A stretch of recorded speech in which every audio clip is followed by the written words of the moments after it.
the entire 110-story building. Less than 90 minutes later, the North Tower 2 collapsed in on itself, pancaking, one floor crushing the one beneath it, as another enormous cloud grew, enveloping the tower as it disintegrated, spewing dust and debris through most of lower Manhattan. The giant cloud, which can be viewed to this day in dozens upon dozens of YouTube videos, spontaneously expanded in height and girth, producing new clouds as big as buildings. The dust shoved its way down streets and between buildings in lower Manhattan, gathering speed and volume like a tsunami, pushing debris through glass doors and windows, and sending a plume high into space.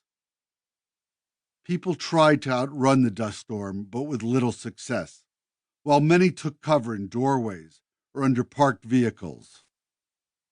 The expanse of this smoldering pyre was so great that astronaut Frank L. Culbertson Jr.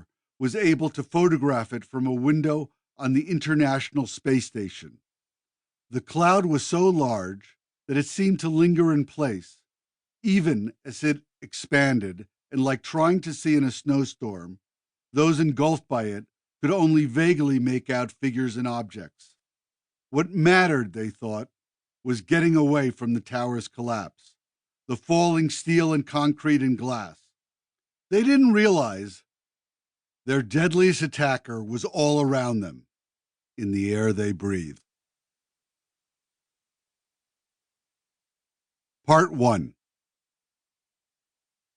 In 2002, NYPD Detective Candiace Baker, who worked at Internal Affairs, was suffering from a persistent cough. Otherwise, she felt fine. She had no other symptoms, no fever or sore throat, no irritated eyes. But Baker kept coughing and coughing. She was trying to treat it with basic over-the-counter cough medicine and by drinking hot tea. A lot of people noticed that she couldn't talk without coughing, but it now seemed normal to her. Since nothing else hurt, it didn't seem important.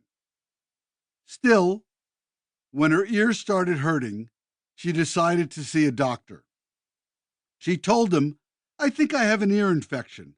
I just need eardrops."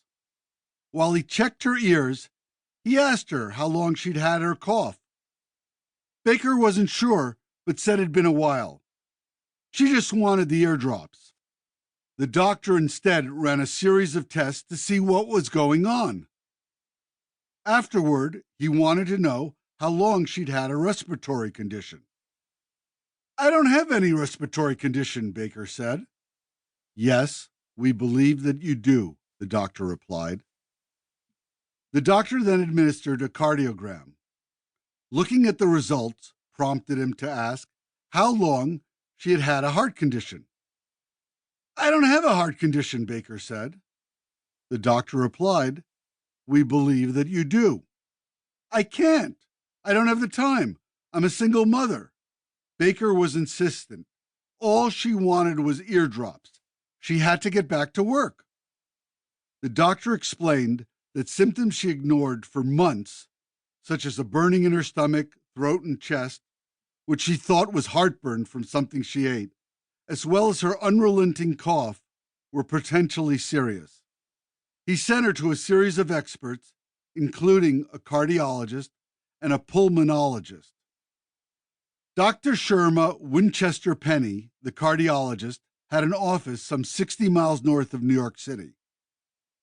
She specialized in treating women with heart disease in a holistic manner and with the care she learned working as a nurse before she went to medical school. After a series of examinations, she sat Baker down to try to figure out why she'd become so sick so suddenly. She began by asking Baker about her job and what exactly she did. "It's just work, office work," was Baker's response. Winchester Penny asked Baker to walk her through her work history. Baker answered that she worked for the police department, for the Internal Affairs Division.